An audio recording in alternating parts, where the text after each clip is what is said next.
Magandang umaga sa lahat, lalong-lalo na sa iyo, Binibining Emoy.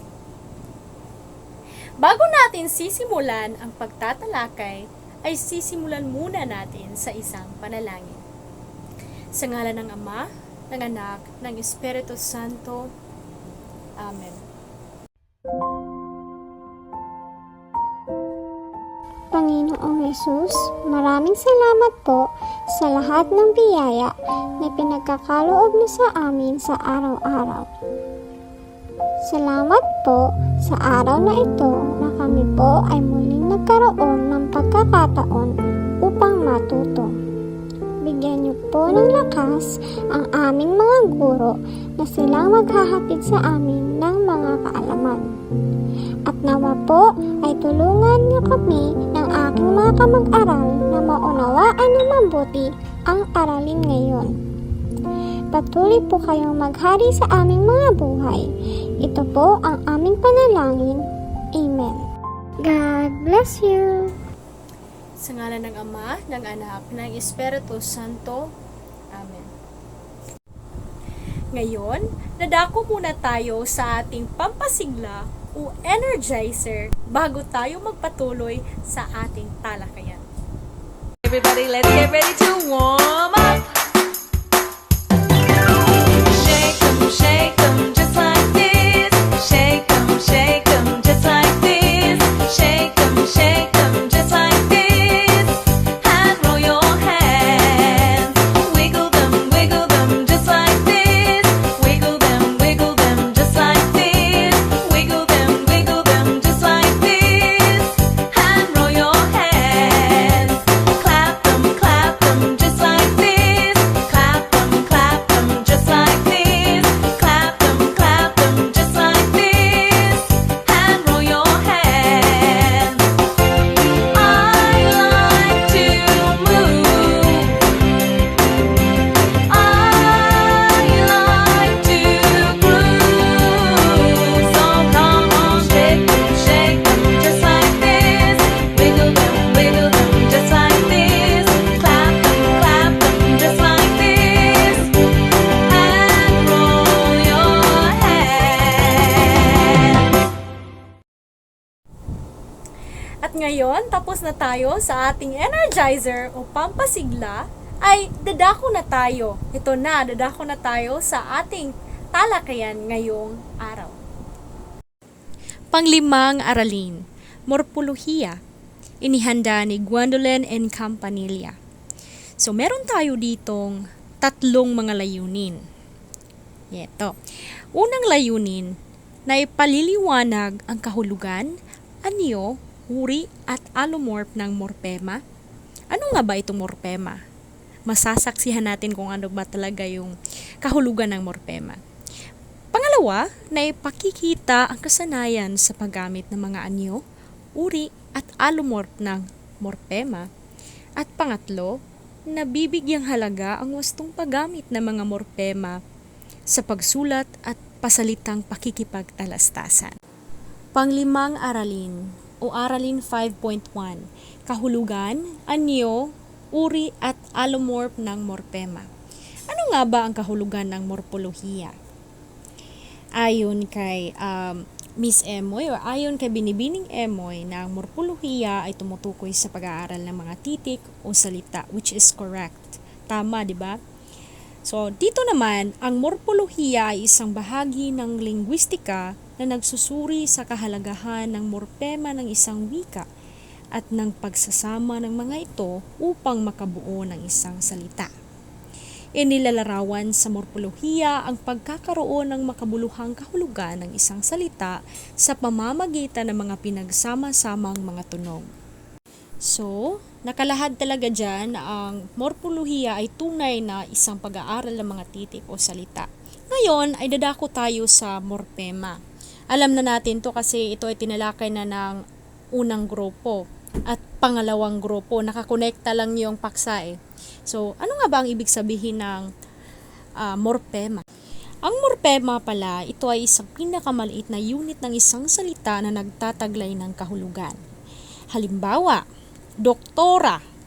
Makabuluhan ang a or a kahit kahit na isang titik lamang ito dahil nangangahulugan ito ng kasariang pambabae. Kapag sinasabi naman nating doktor lamang or doktor, walang sa pinakahuli, ay may kahulugan itong kasariang panlalaki. So, ganun talaga kahalaga ang morpema sa isang salita. Kasi doon tayo nakabase kung ano talaga yung kahulugan nito eh. Sige, ngayon ay dadako tayo sa mga anyo ng morpema. Napansin marahil ninyo na kahit na itinuturing na isang salita lamang ang doktora, ito ay binubuo ng dalawang anyo ng morpema. Ang doktor bilang salitang ugat at ang a o a bilang isang ponema lamang. So meron tayong tatlong anyo ng morpema. Meron tayong ponema, panlapi at ang salitang ugat. So ano nga ba itong ponema? Isang makahulugang tunog o ponema. So, itong ponema ay nahahati sa tatlong kahulugan. Meron tayo ditong mga salitang buhat sa Kastila or ponema na mga salitang buhat sa Kastila. Halimbawa ay ang senador o senadora. Mga salitang ito ay nanggagaling o buhat ng mga Kastila.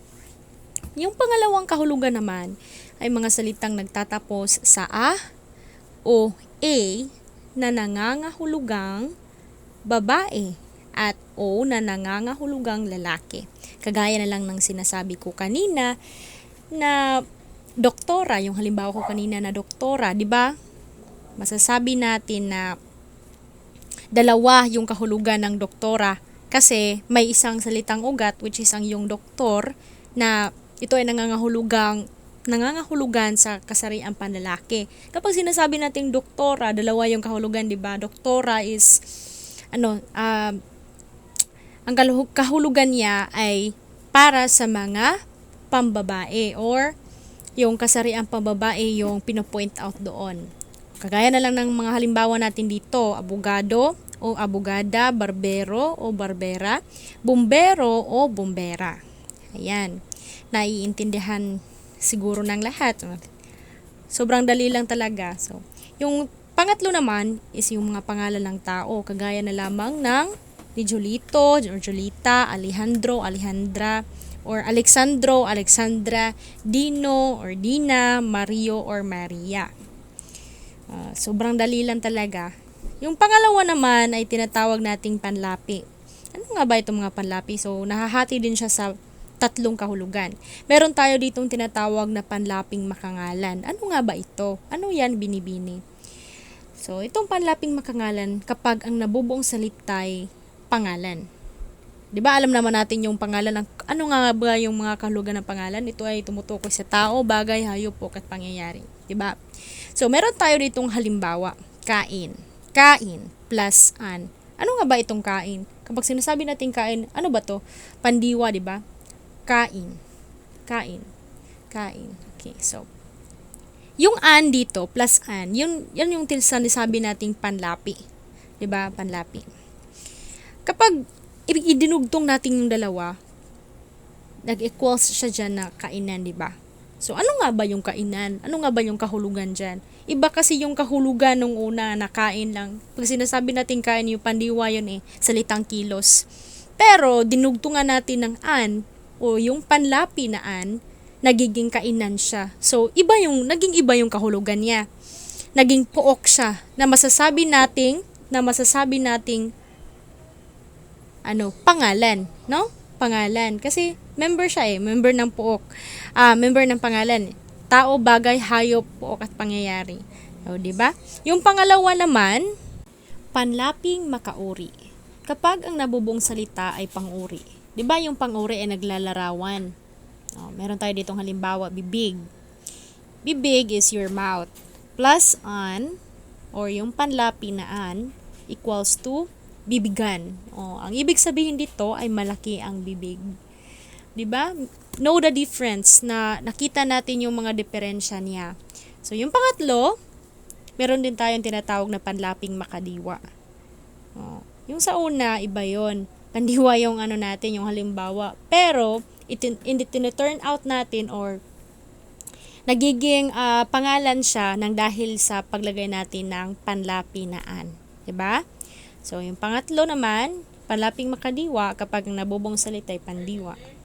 Halimbawa ay yung salitang punta. plus yung panlapinahan. Kapag idinugtong natin yung dalawang salita ay magiging puntahan.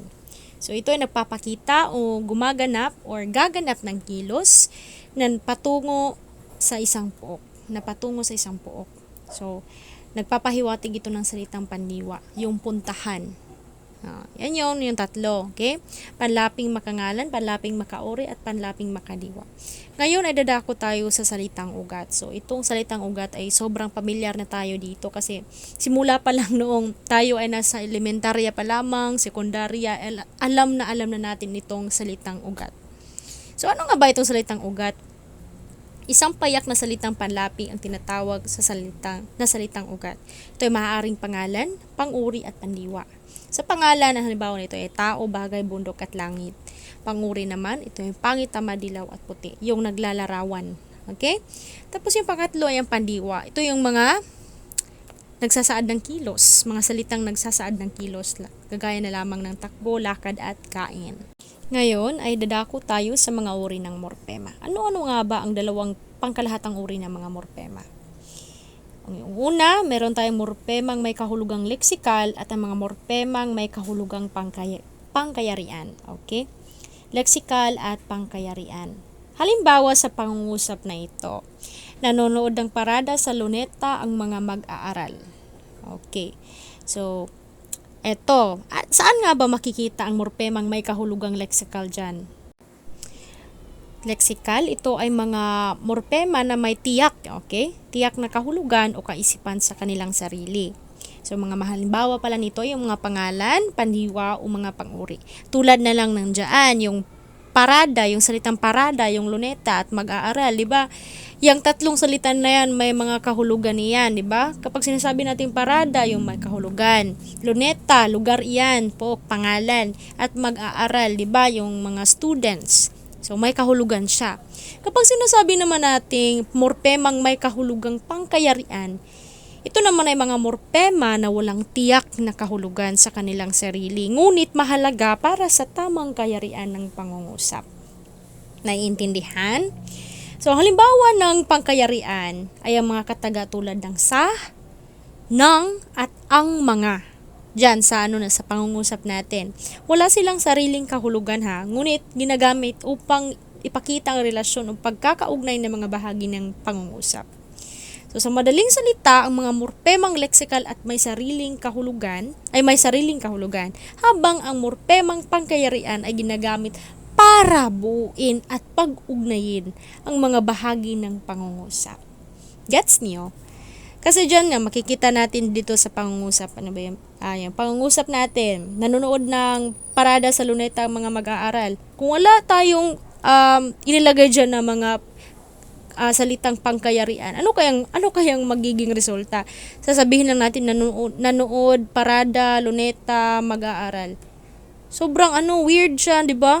Hindi natin maintindihan yung sentro or yung central na ideya ng isang pangusap na yun kasi walang nakalagay na mga pangkayariang salita. So, dapat nanonood ng parada sa luneta ang mga mag-aaral para na mas maiintindihan natin ng maigi, di ba? Ngayon, dito na tayo sa allomorph ng morpema. Ang morpema ay may kakayahang magbago ng anyo depende sa kaligiran nito. Tinatawag itong allomorph. Ano nga ba itong allomorph? Ito ay nagmula sa salitang allo o kapara at morph o anyo. Halimbawa nito ay ang morpemang pang na may tatlong allomorph, pang, pam, at pan. Ginagamit ang pang kapag ang salitang inuunlapi ay nagsisimula sa mga ponemang K, G, H, M, N, W, at Y. At mga patinig. Okay? Ginagamit ang PAM naman sa mga ponemang B at P. At ang PAN sa mga ponemang D, L, R, S, T. Nauunawaan? Ngayon, dito tayo sa chart ng allomorph ng morpema. Sobrang dali talaga. Yung PAN kasi, yung gagamitin natin sa mga kapag ang salita na iniuugnay natin sa PAN ay nagsisimula yung salita or yung letra ay nagsisimula sa letter K, sa letrang K, sa G, NG, WYH, at IOEA at U, or A, I, I, O, O, yung mga patinig natin. Gagamit tayo ng pang. Okay? Yung halimbawa natin, pang plus kahon equals to pangkahon. Diba? K, G, N, W, Y. Yung kahon, gawa, negosyo, wisik, yero, hatak, ilaw, opera, ikes, araw, upa. Okay? Iba kasi yun, meron tayo ditong tala, no? Ang mga patinig lamang ang gagamitan natin ng gitling or dash. Yung mga A, I, I, U, U lamang yung gagamitan natin ng gitling. Yun yung ano nyo, ilagay nyo sa utak nyo. Sorry. Ilagay nyo sa utak nyo na mga vowels o mga patinig lamang yung lalagyan natin ng or gagamitan natin ng gitling. Okay? So, let's move on to the PAM. Dadako tayo dito sa PAM. Yung PAM naman is yung P at B lamang. Okay, meron tayo ditong tinatawag na, meron tala dito, asimilasyong parsyal. Kapag sinasabi nating asimilasyong parsyal or AP, ito yung, tignan natin dito sa halimbawa, PAM plus patay. Yung AP niya or asimilasyong parsyal ay pampatay. So, idinikit lang natin yung PAM at yung patay, pampatay. Kapag sinasabi nating asimilasyong ganap, kapag ganap na siya is pamatay. Kinuha natin yung first o yung pinakaunang letra sa isang tiyak na salita, yung patay. So, kinuha natin yung P, yung letrang P, tapos iniugnay o idinugtong natin sa PAM, so nagiging pamatay. Naunawaan ba? Okay, dito tayo sa pangalawang halimbawa. Pampala. Pam plus pala is pampala o pamala. Kinuha natin yung letter o letrang P. So, sa asimilasyong ganap, nagiging pamala siya. Nakuha niyo ba yung diferensya ng asimilasyong parsyal at asimilasyong ganap? Sobrang simple lang talaga nung dalawa, yung pinagkaiba. So, yung AS dyan ay asimilasyong ganap yan, AG yan ha, na-typo ko lang, pasensya. So, dadako tayo sa ikatlong halimbawa. Yung PAM plus butika is equals to pambutika. Bakit asimilasyong partial lang yung inilagay mo dyan, binibining Gwen? Bakit hindi mo inilagay din yung originally yung asimilasyong ganap ng pambutika, which is pamutika? Sa palagay ninyo, may salitang Tagalog o Filipino ba na pamutika? Wala, di ba? Hindi rin ako nakarinig ng ng ganyang salita na pamutika. So, hindi siya magagawang asimilasyong ganap kasi wala siyang wala siya dun sa talasalitaan o wala siya sa wikang Filipino. Walang pamutika. Kaya pambutika lang siya. Asimilasyong parsyal. Okay? So, yung pangapat naman ay yung PAM plus bili. Okay, pambili o pamili. PAM plus blusa, pamblusa, yung kagaya nung pambutika, hindi natin masasabi na pamlusa kasi walang salitang pamlusa sa wikang Tagalog o Filipino, 'di ba? So yung panghuli is yung pam plus bayad, pambayad o pamayad.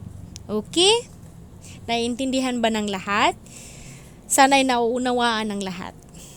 Okay, dadako naman tayo sa pinakahuli, which is itong pan plus yung mga letrang D, L, R, S, T. Yung halimbawa natin dito ay yung pan plus dilis, pandilis. Pan plus lilip, panlilip. Pan plus ritmo, panritmo. Pan plus salmo, pansalmo. Pan plus titik, pantitik.